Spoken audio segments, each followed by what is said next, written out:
Make it right. Whoa, we are live. What's going on, everybody? Welcome to an episode of Viva Los Bills. I know I said we were going to be on yesterday, but something happened. I was able to change my day helping out a friend, and then I got my brother to cover me at my other job where I should have been at night tonight. But guess what? Everything worked out. We're here. We're on Thursday at an original time, as always, on I-95 Sports Network, channel 198 on Zingo, and now we're also on Blackjack TV. So you got us all over the place. Viva Los Bills group. Hey, Buffalo Will, always Mr. Man over there, cousin Vinny. What's up? Vinny? What's up? Look at you. Oh man, nice shave. Man.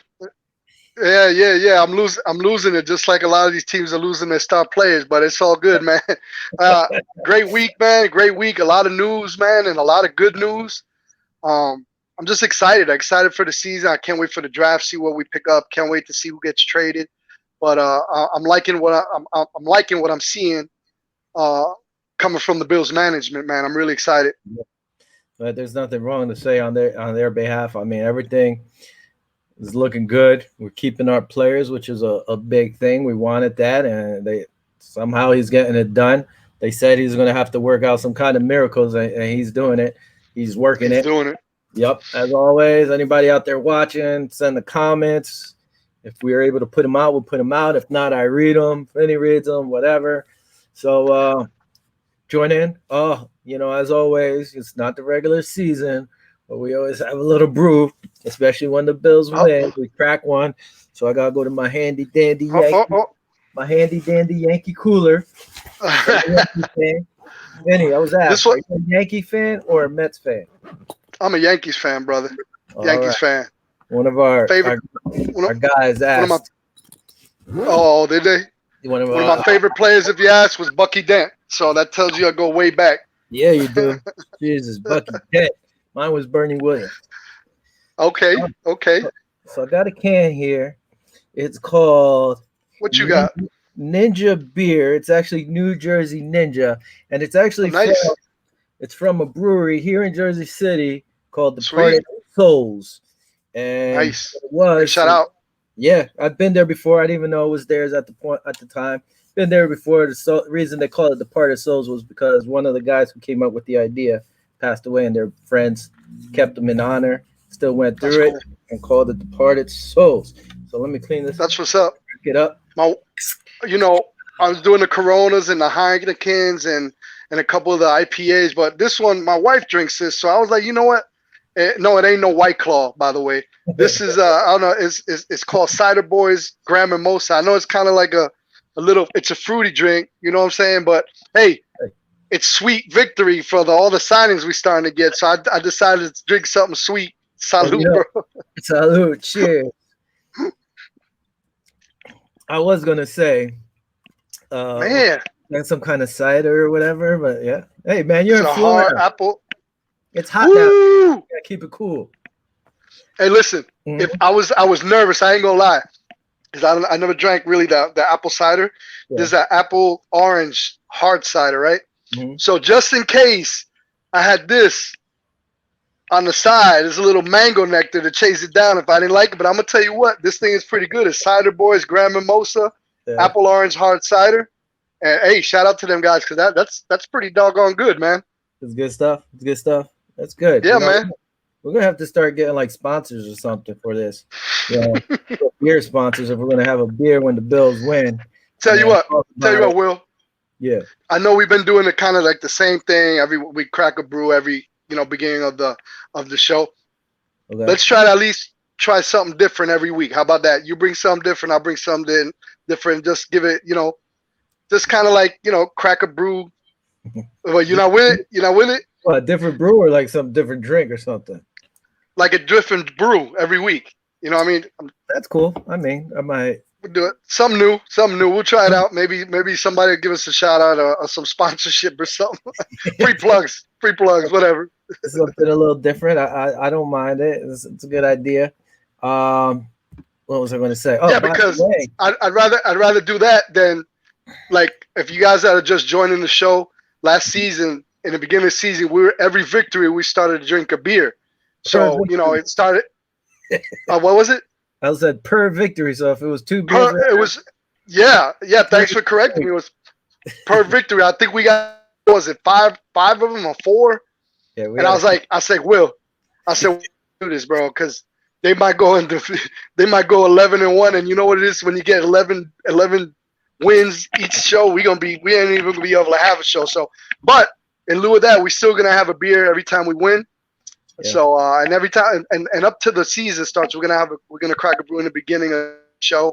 We're gonna have some different brews and just have fun with it. Hey, listen, it's like we said, it's a show by fans because we're fans for the fans. Absolutely. You guys, just normal people like us, and we just talk football. Like if we're all hanging out talking football. Absolutely.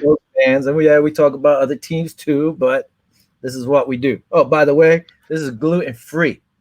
So let's see how it's not bad. Not bad. I've never had gluten. What is it called again? Show me again. What is it? This one is called New Jersey Ninja. It's got a little ninja up there, like a tag. So anyway, it's not bad. They said, hey, try it out. So because where I go buy water, they also sell beer. And I was like, all right, I'll check it out. And so I bought my 5 gallons of 5 gallons, and I picked it up a little bit. All right. Well, shout out to the New Jersey Ninja guys over there. Yeah, parted souls. Parted souls. Let's get into a little news, as we always do. The NFL won't require COVID-19 vaccines, but will incentivize them, or they will try to put incentives for them. The NBA is doing something like this. So let's say you end up getting COVID, and usually you have to be on an island all by yourself. You can't talk to family, can't go out, can't do nothing.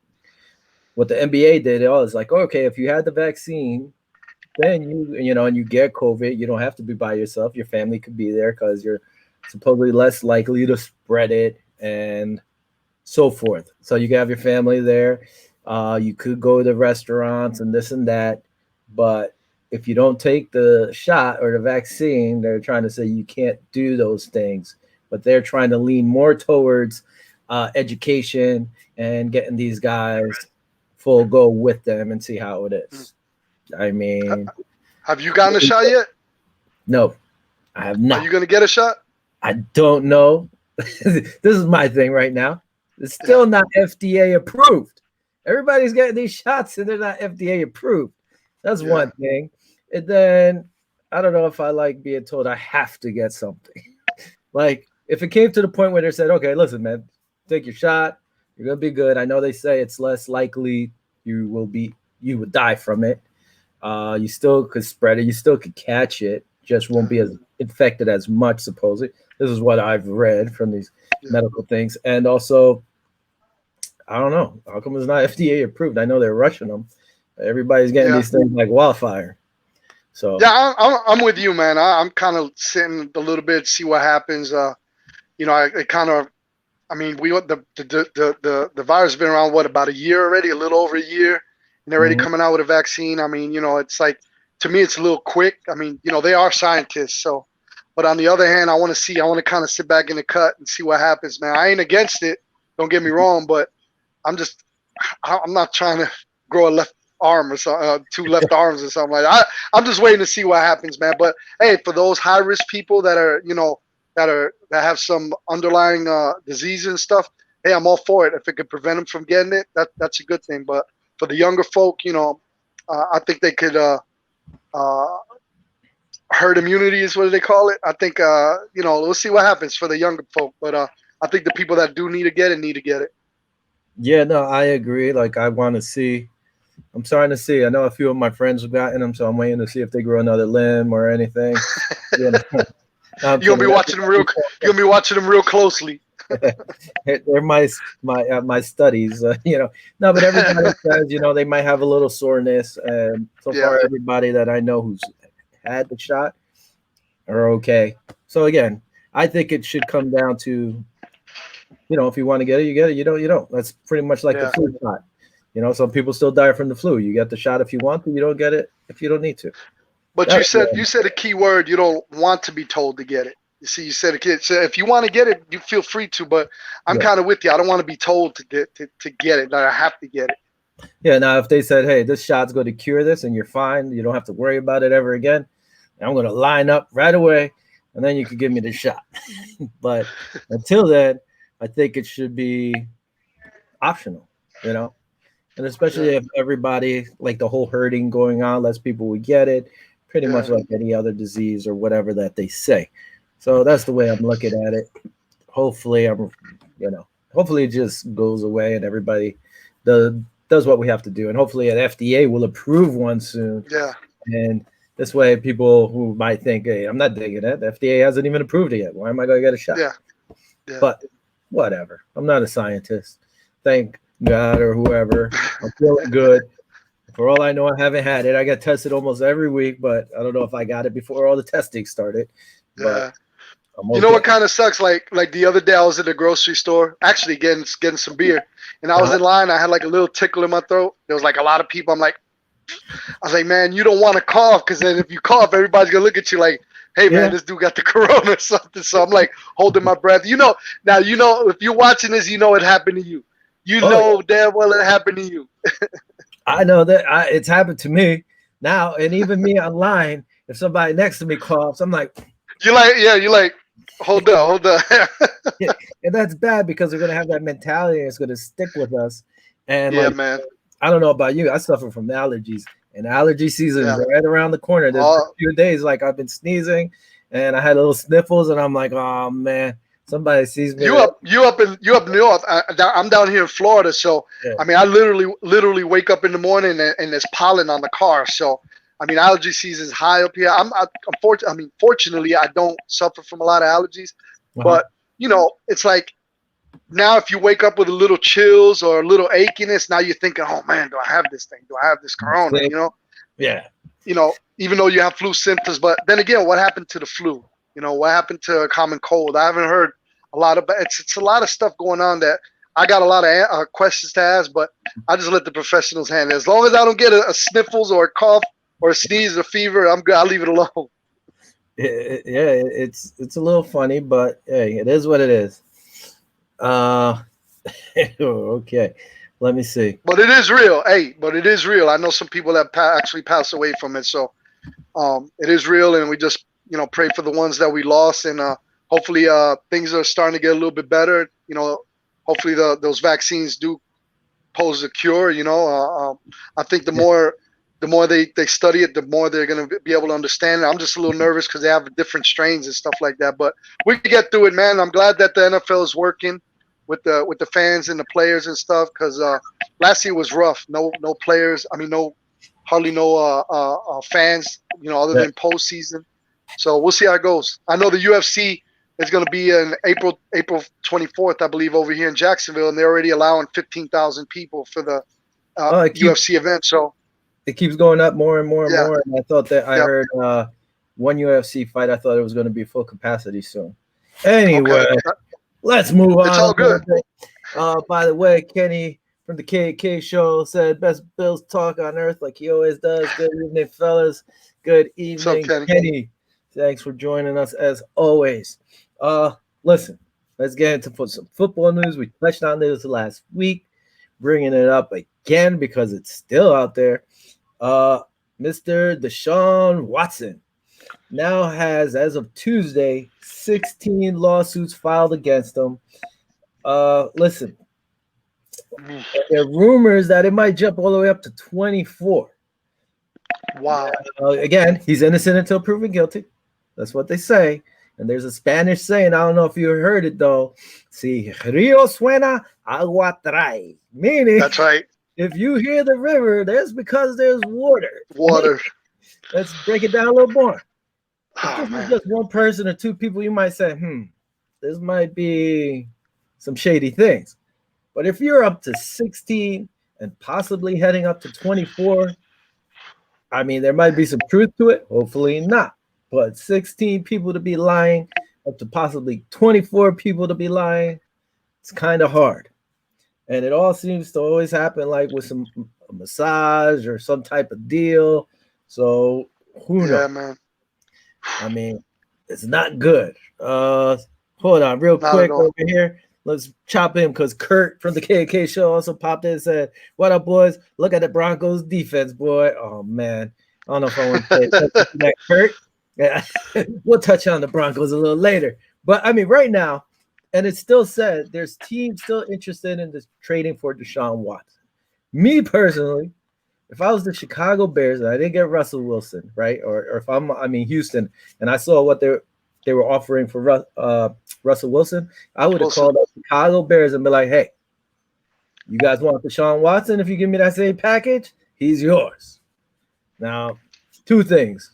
I mean, not even two things. Would you still want to trade for Deshaun Watson with this looming over his head? Oh, man, that's a hard question. But, like you said, man, if it was one or two allegations, it might have been, hey, let's take the risk on it. But, I mean, there's 16 possible 24 accusations. And I was reading a couple of the excerpts of the accusers, and they were pretty explicit, man. And they were pretty, they're pretty nasty in what they were accusing him of. So, I mean, he's got to fight ahead and get through this. And unfortunately, in this world, that some players have done some bad things, and they're kind of known for that.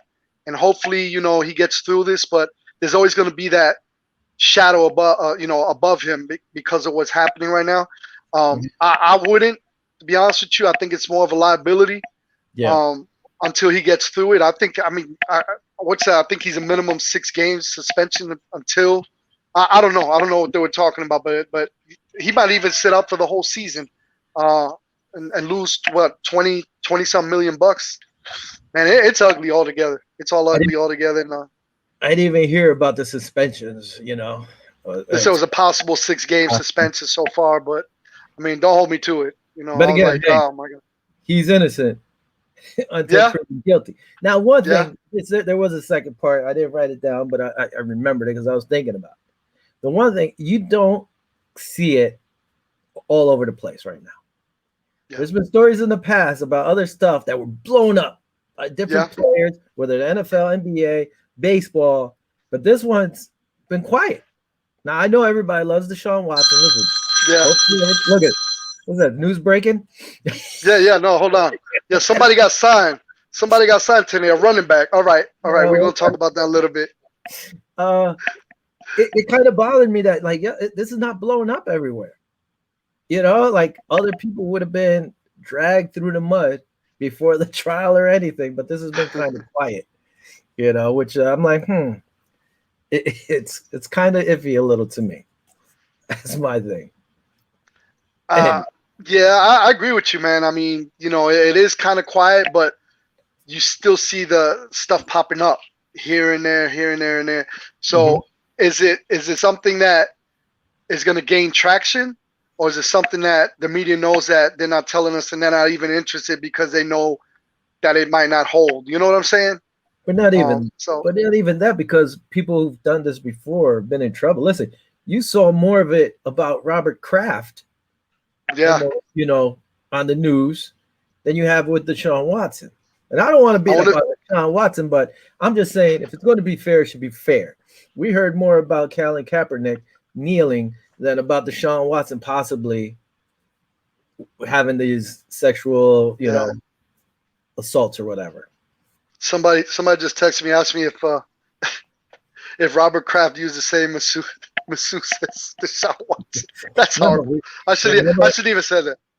Remember, because last week I was talking about, I said he should have called Robert Kraft's people. Oh yeah. Not funny, but it was. But it's like, I don't know, dude. You're Deshaun Watson. There's no reason for you to even have to do this, which is crazy. Yeah, man. It's crazy. Yeah, Kenny. His quick question before I go watch on Zingo while I cook my food, I guess. My question tonight, fellas, who is the biggest threat in the AFC East to the Bills? As of right now, I guess we'll answer this. To me, I guess might be the Patriots. Even though Miami's moving up with Tua, I haven't seen enough of Tua. So, I mean, honestly, I'll be like, well, I have to see what Tua does first. They've gotten a little better. The Jets are making moves. We'll talk about some of their moves a little later. I think the AFC East is going to be nasty. I think it's going to be very competitive. I think the Bills should win the division again, but I don't think it's going to be a cakewalk. I think there's going to be a lot of fighting in the AFC East this year. And the Jets still have around $40 million. I don't know why they're not spending their cash unless they're going to try to go bargain hunting later and try to pick up whatever players remain out there for less money. But I think it's the Pats. I think the Pats went crazy. They got new offensive weapons for Cam. You know, Cam's not a bum. He still could play. He might not be his old self, but with weapons, I think he could step up. I mean, who do you think is going to be the biggest threat? Yeah, I agree with you, man. I mean, as of right now, I think the Pats are the biggest threat.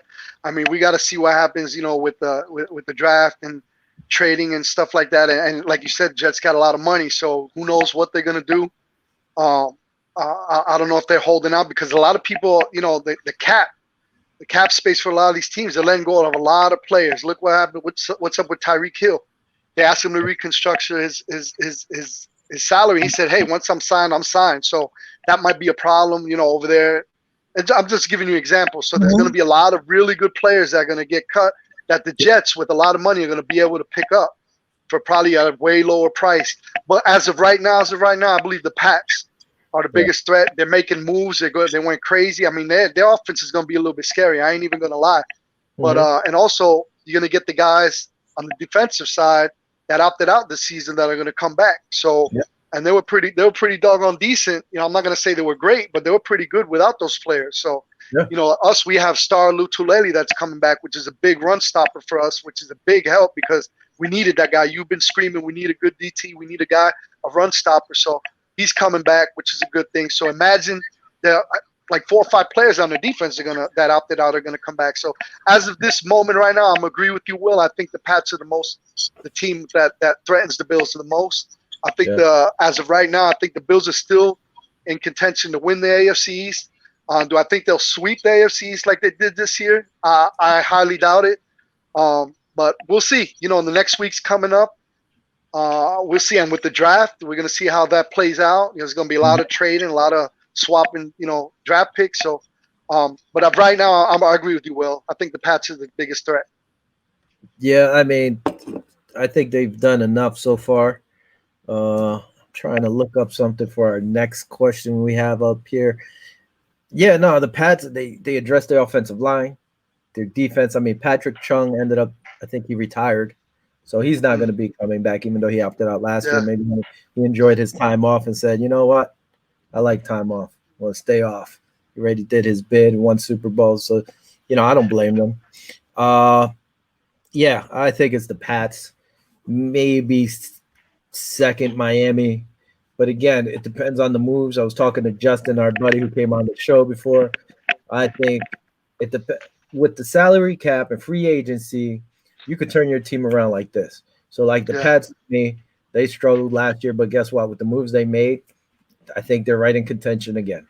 Absolutely. All right. So over here we got AK Cash. Thanks for joining us on the show. Do you think Darnold gets traded or stays? Honestly, you know, if this whole Deshaun Watson thing didn't happen, I think the Jets, even though I wouldn't have liked it, were one of the best guys to get them if they were willing to trade away all those picks. I thought, and they had the picks to do so. They have the stuff to do so. They had the capital to do it. Yeah, I personally would have thought Miami would have got him because they could have given up Tua. So you would have said, "Hey, I gave up a number one for a number one. He's just proven, so we give up a little longer." With Darnold, the thing is, if you look at the team, I mean, after Darnold, you have James Morgan and Mike White. Unless you're training for somebody out there that you think is a lot better than Darnold, I don't think you're going to trade him. I mean, unless you want to take a risk, if Deshaun Watson clears his name and he's fine, and you get Deshaun Watson, okay. But besides Deshaun Watson, I'd have to look which the free agents are out there. I mean, I thought Winston, but Winston signed and went back to New Orleans, and he had a touching interview where he broke down and cried everything about how Drew Brees helped him and other quarterbacks in the past. But who's out there? Who are you going to get for Darnold? Unless you try to get Garoppolo. But really, is that an upgrade? I mean, Garoppolo's not bad if he's not hurt, but he's been injured prone the Yeah, last few years. yeah. So personally, I don't think he's going to get traded unless they really get.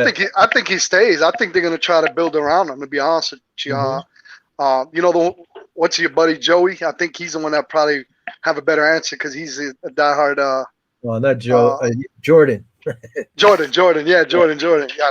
So we probably have him on, next couple of weeks, and he'll be able to break it down a little bit more. And that's what we're gonna do. We're gonna get a couple guys from different teams that know a little bit more about their teams. But me personally, they haven't traded him yet. I thought they would in the beginning. Remember, at the end of the season, we were talking about it. But I think after I think losing the number one pick, I think they're gonna try to work around here and build around him. So I should say. So I mean, it's yet to be seen. So as of right now, I think he stays. Wait, what pick do they have again? I'm not even sure which pick they have. I think it's a number two pick. The number 2 pick. I mean, they could go a quarterback if they really wanted to. Yeah, they get the kid from Ohio State. Yeah, even if you do that, though, are you going to start him? And if you start him, is he going to be better than Darnold? Or are you willing to say, hey, let's see whatever Justin Fields. Yeah. I think it's going to be Justin Fields, yeah. The Cash say here, if it was me, my gut, I'd keep him. Was watching a piece earlier. One guy brought up a good point. They were a year away from having to pay him. Might be less pressure to start over. My gut, keep. Yeah. Especially right now, I'd keep him because there's nothing out there. Unless you're going to start with a rookie and say, hopefully this rookie carries our team. I'm not doing it. Listen, Davis came over to New York thinking Darnold was the guy. I guess he believes in Darnold. Watching Darnold play last year was a little iffy. Everybody's saying they didn't have weapons. I mean, to me, his receivers weren't really bums. You had Crowder. I mean, Mims got hurt. Yeah, but there were a couple of more hurt. They were hurt. I'm not one to make excuses, especially for the Jets. But in hindsight, when you really look at the season, they had a lot of trouble. That their big guy was the only one doing work on the line. Yeah. And he got hurt. Listen, and he got hurt at the end of the season. Yeah. But they weren't bums. Listen, man, he had Le'Veon Bell. Did Le'Veon play well? No. Why? Because everybody stacked the box and tried to force Le'Veon to run. He can't do everything by himself. Okay, Mims got hurt. Mims will be back this year. They got Davis, Mims. They got Crowder, I think, back also. Crowder I think he hurt his ankle or something, I believe. Really? And then you got Perriman, but Perriman's gone, so they let him go. So, I mean, they have a decent squad. Now, it's if they could put it together. Doesn't mean they are. Now, like what Cash said, I think they would keep him because they got so much money left over that they could actually build around him. Now, do you want to build with a rookie, or do you want to have a now season, sort of like how the Bills are right now? We got a quarterback that's established, so you get them weapons. Look what the Pats are doing. They're giving Cam some weapons. I mean, they spent the money. So now after the season, I know it's only a 1 year contract with incentives, but Cam didn't have a really good season. I think he has something to prove that he still has gas in his tank, and Kraft and them guys gave him the weapons. So now there's no excuse now. I think if Cam doesn't shine this season, he might be done after this year. He'll retire if he doesn't do well. Yeah, no, I mean I could see them doing something. It would make sense.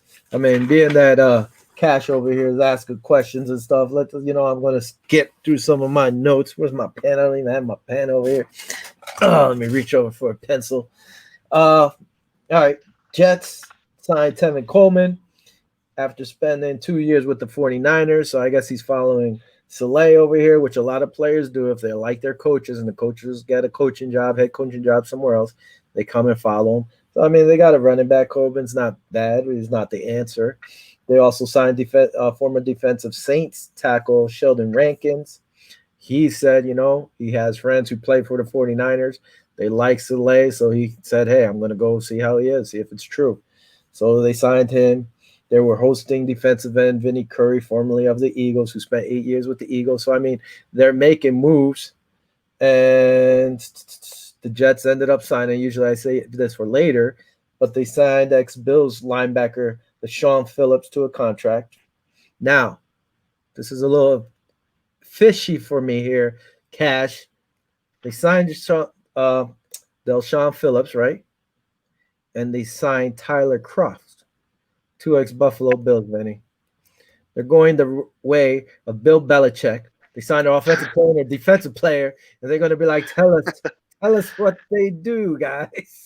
Yeah, and I ain't gonna lie. I thought Levi Wallace was gonna wind up over there with the Patriots, bro. I until that last second signing last week during the show, I literally thought that he might end up over there with the Pats. So I was a little upset about it. But like I said, in the middle of the show, I got that notification that he signed, so it was all good. Now I thought he was going to go to the Jets because the Jets had money, and I thought they would pull him over to New York, well, New Jersey. There you go, Vin. Jeff saying, "Hey, Vin, hope all is well, brother. Go Cowboys." Yeah, man. Hey, what's up, Jeff? Yeah, hey, man. I'm rooting for the Cowboys too, man. They've been through this similar to the Bills, even though they got some Super Bowls. The last couple of years, they've been through some downs more than ups. So I think, yeah, man. You got to give them a little bit of props.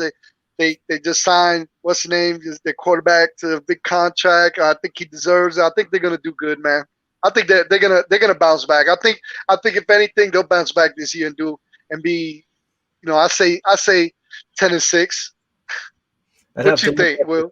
I have to look at their schedule first, but I think Washington, with Fitzmagic, is going to win that division. Cash saying, getting into our philosophy. Too bad it's in our DNA. Oh, well, you could always change that. You can always change it. Hopefully, this Robert guy, Soleil, brings in a different thing. Oh, by the way, Bradford, though, when he did play the Bills, he had guys open, and he overthrew them, or he underthrew them.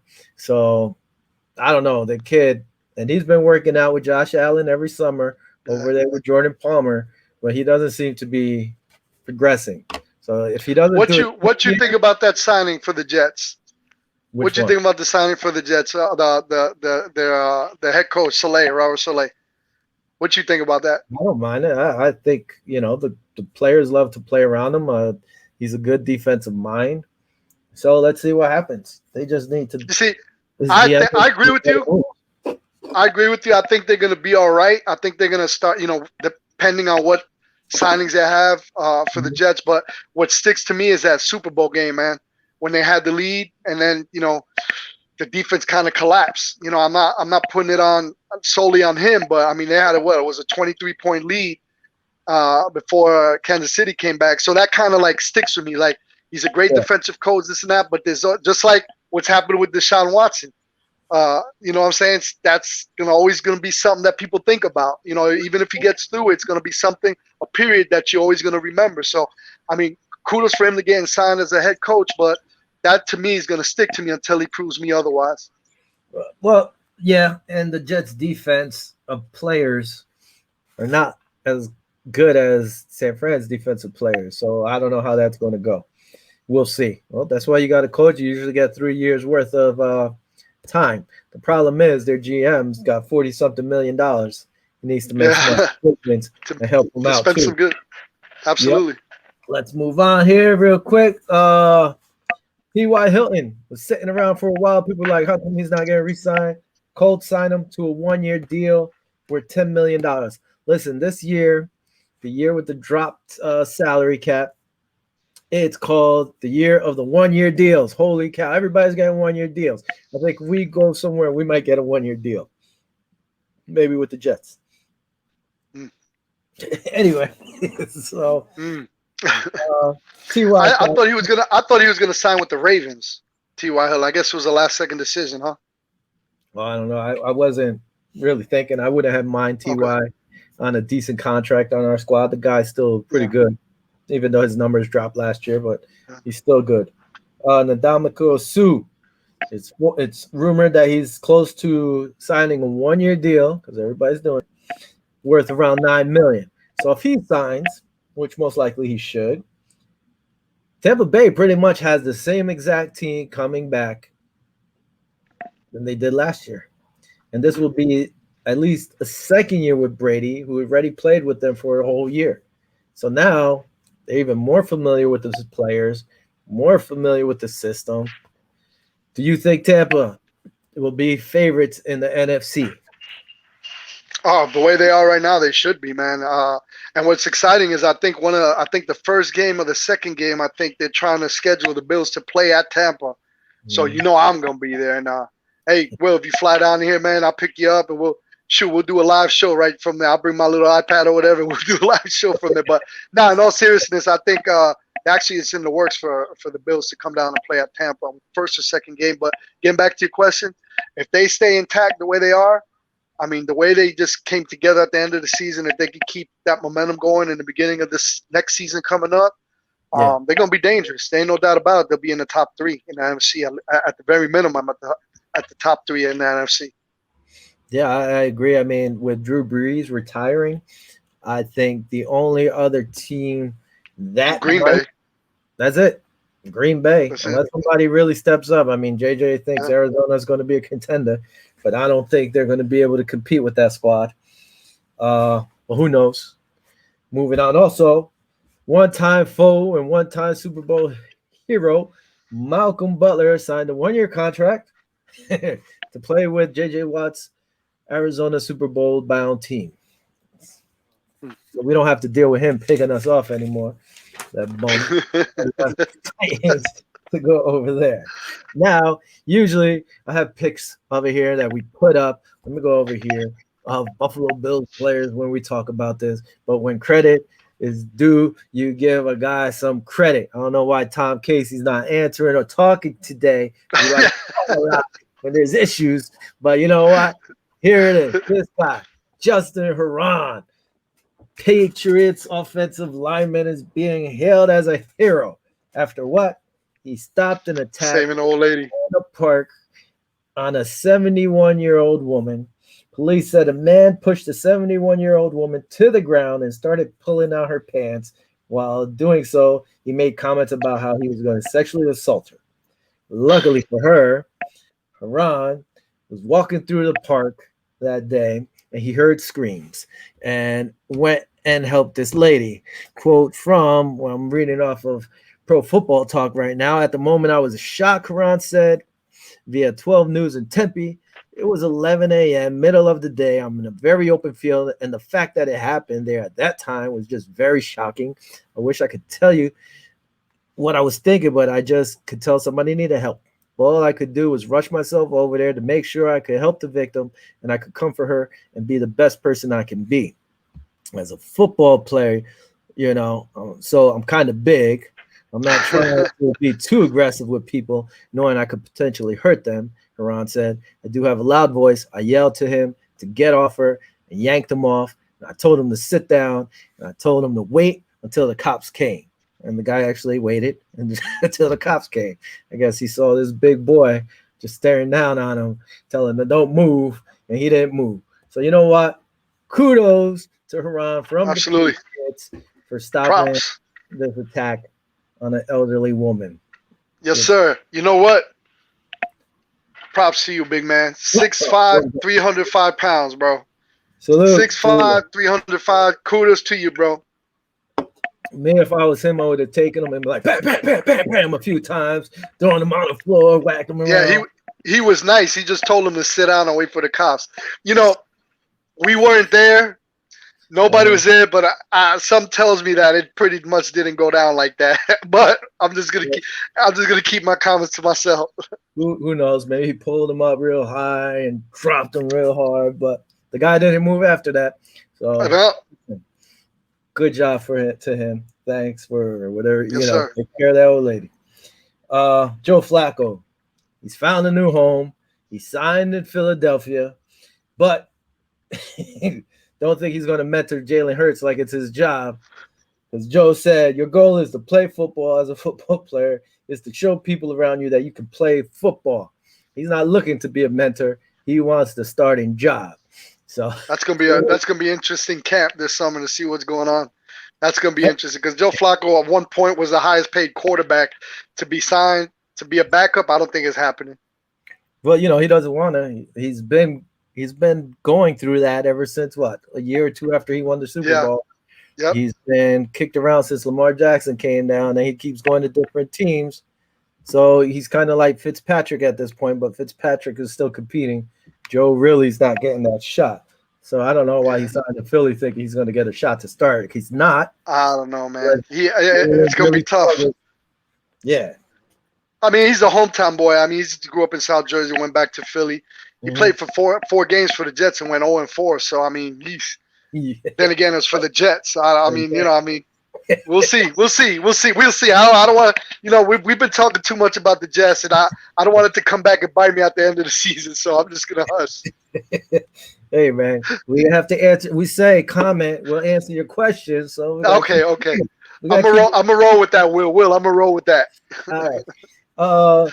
Another ex-Bills player who was signed by the Cardinals. Cardinals are looking at Buffalo. I'm not. I'm joking. They signed ex-Bill Brian Winters. I believe. I don't know if it's a 1-year contract also, but hey, they signed Brian Winters, and just like Justice said, I will tell the people of Arizona one penalty a game.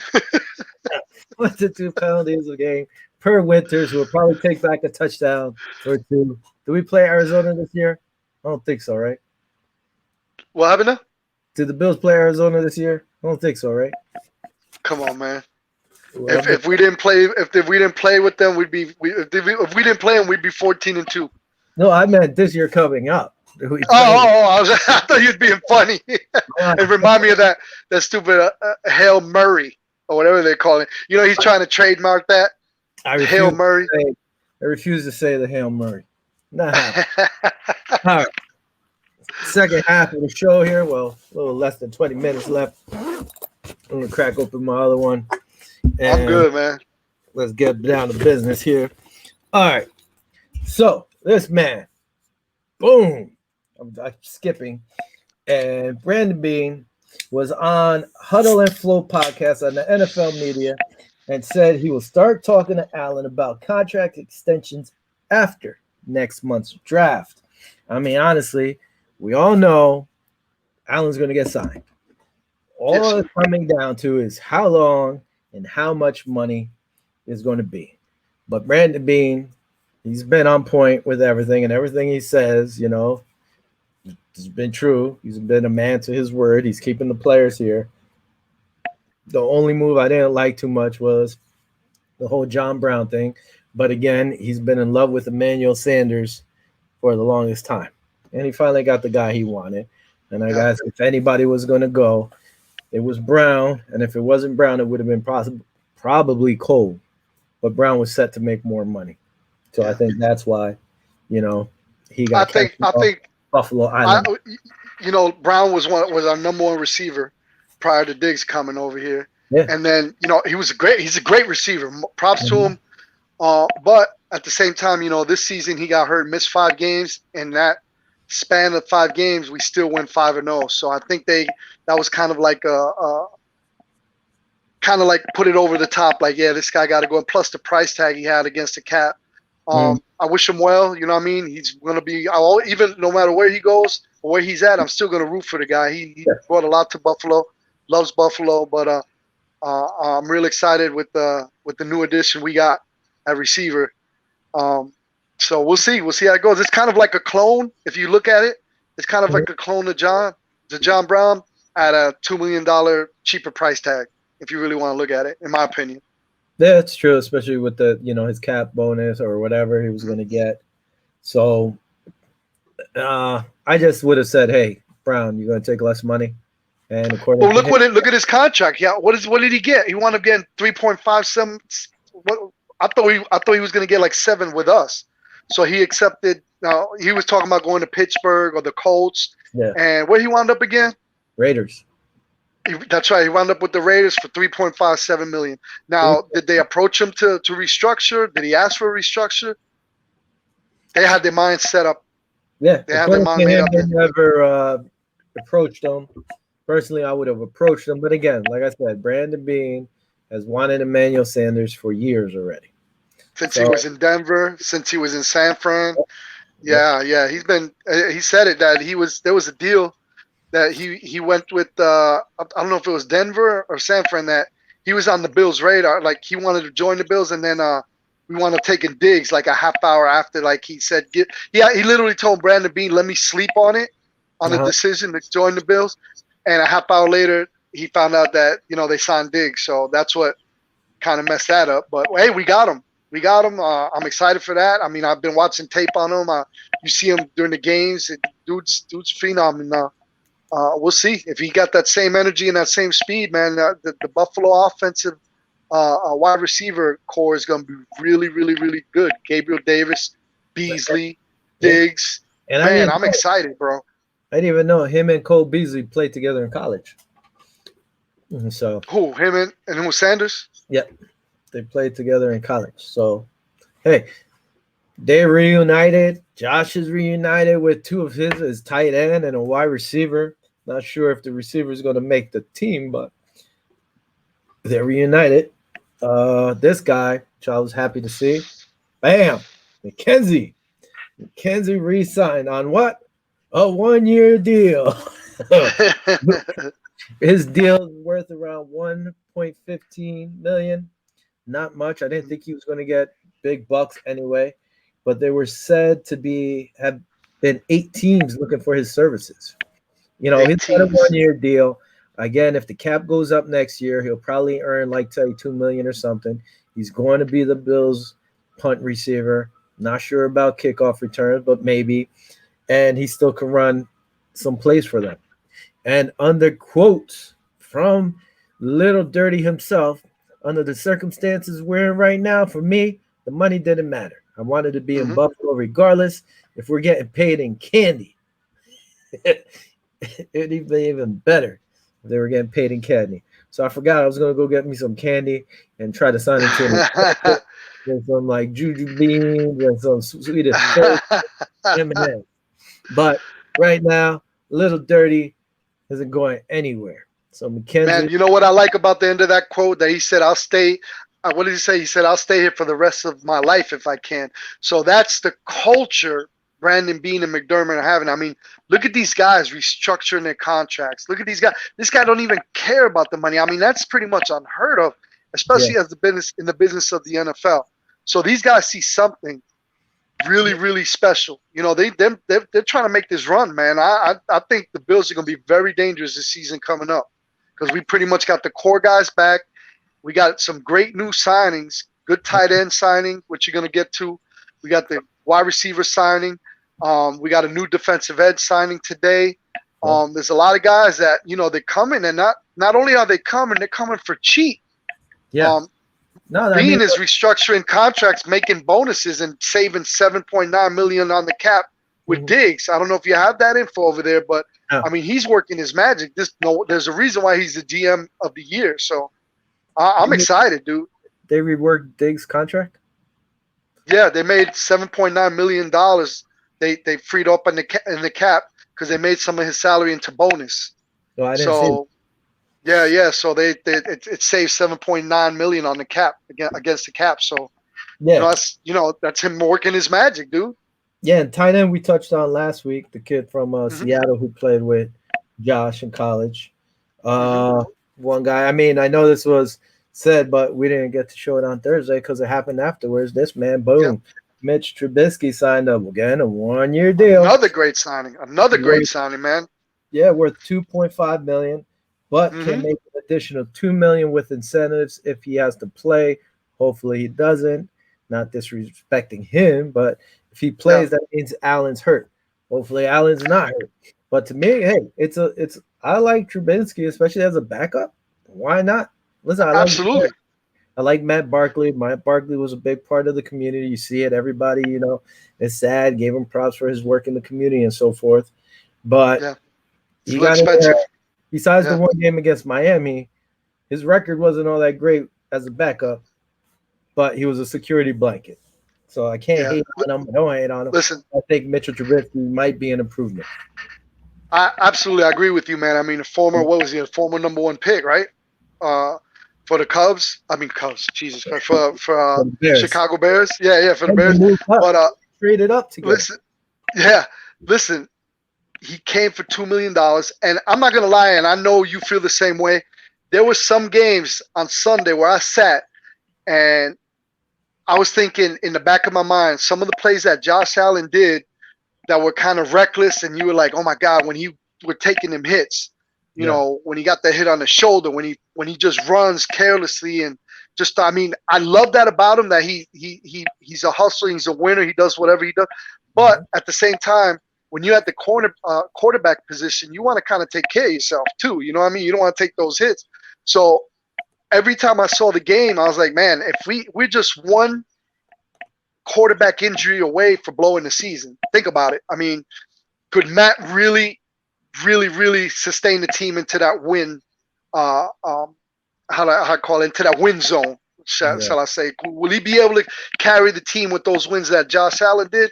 I really don't think so. You know what I mean? I mean, he did shine against Miami in that game. He kind of like kicked somebody while they were down, pretty much. But other than that, I think Trubisky brings a lot to the table. He's a great player. He didn't really have a good surrounding cast over there in Chicago. I mean, you know, really. I mean, if he learns the system over here quick, I feel a little bit better if Josh goes down. God forbid.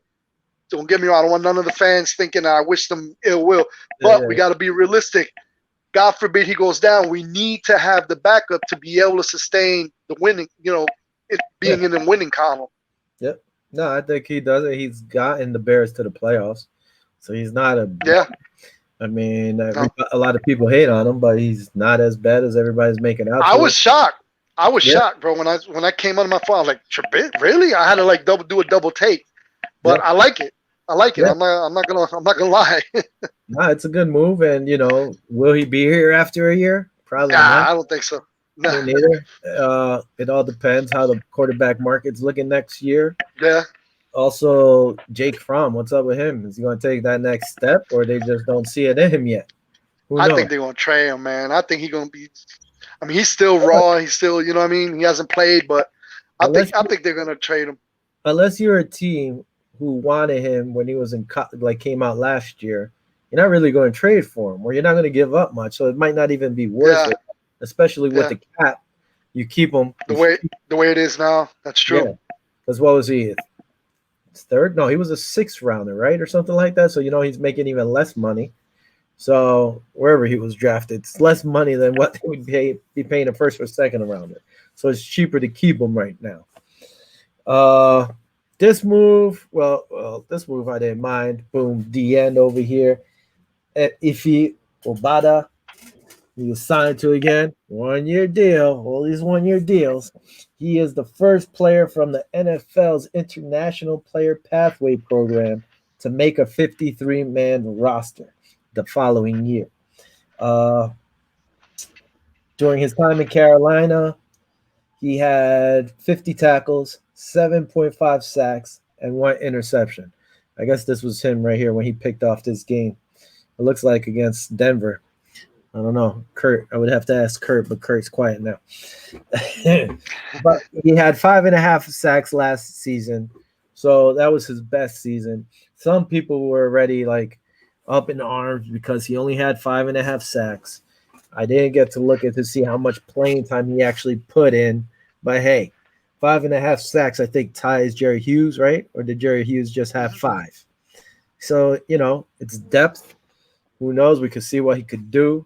But you know what? Defensive end is not a bad pickup, I mean. And again, it's depth. If he makes the squad, he makes the squad. We have another one of those NFL international players on our roster, Mr. Christian Wade, which I would love to see him get some playing time, but he hasn't gotten any. What do you think of this move there, sir? Man, I like it. You know, we're looking for an edge rusher. I think it's just gonna change the dynamic of the draft. But I think this is a good pickup. I don't know if he had 7.5 sacks. I thought it was.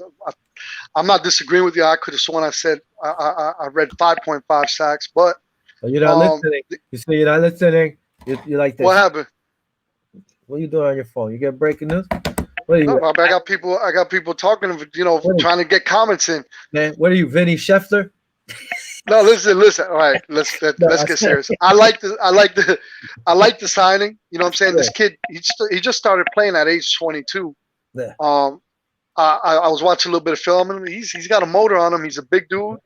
I think he's going to be a good compliment on the edge. I think I think he'll make the team. I think he's going to do good. I think he's going to do well. But the only thing is why are we getting all these players from the Panthers? Why it's like the Buffalo? That's what the comment somebody just sent me. He's like, call them the Buffalo Panthers. I'm like, that's why I'm like, man, I don't even know how to answer it. But in reality, we got a lot of ties with the Carolina Panthers. A lot of good players come over. Well, but I like this kid. So because don't forget, Brandon Bean, was he their GM or the assistant GM down there? So half of these guys, he was affiliated. And McDermott. So half of these guys were guys these guys looked at already know before the draft. These are guys they wanted, and so especially on defense, that means McDermott, coached them and saw what he saw. So they're like, hey, we like these guys, let's bring them in. But yeah, it's a lot of Panthers. By the way, what I said was his time in Carolina in total he had 7.5. Oh, okay. He had 5. My bad. My speaker broke up. My headphones went blank. One of the last news, which actually happened today, Matt Breida signs, what was it, a 1-year deal also. Not sure on how much. I mean, personally, I don't know about this. Listen, he's a good backup, but I don't think he's the kind of back we need. I think we need one of those backs that are ready to punch you in the face, a strong, hard running back. That's what I think. We already have Singletary. Moss got hurt, but we were saying he's a stronger runner. So this is not like another slash guy. What's up, Marty? We're interrupting the lunch. Yo, Buffalo Will, Cousin Vin, Mitch Big Time Trubisky coming to Buffalo looking for Allen's job. Man, you crazy, Marty? Hey, Marty, I'm gonna say something, Marty. I've been through a lot of social media, and I've been reading that you're not the first one to say it. I know you're joking around, but there's actually a lot of people saying Josh Allen better straighten up because Mitch is coming for his job. I was like, really? Really? This is Josh team, but I'm just being funny. But getting back to what's up, Marty? Getting back to Brady, dude is one of the fastest guys in the NFL, man. I mean, you can't coach speed. You know what I'm saying? If you watch his film with San Fran, if you watch him with the Dolphins, the dude is fast. But how is he going to be incorporated in his running back core? Is that a sign of Singletary getting traded later on in the future? What's going on? What happened? Is he going to take TJ Yeldon's spot? It's a lot of questions. I mean, they're doing it for a reason. Somebody going to get cut because we still got that young kid. What's his name? Williams that played, that ran his butt off. That you like him a lot. Antonio Williams. Antonio Williams. Yeah, he's a great runner. He was just a rookie, so we're going to find out in the near future how this. But then again, he could probably make just. Will we have a player that good be on a practice squad like a la Christian Wade? You know what I'm saying? Is that are we looking that deep of depth at the running back position? It's just you can't trade Devin Singletary. Listen, they didn't even run the ball last year. I mean, last year he had 687 yards. And how many carries? 157 attempts. He averaged 4.4 yards a carry. Zach Moss, he had 112 carries, 481 yards. He averaged 4.3. Antonio Williams played the one game.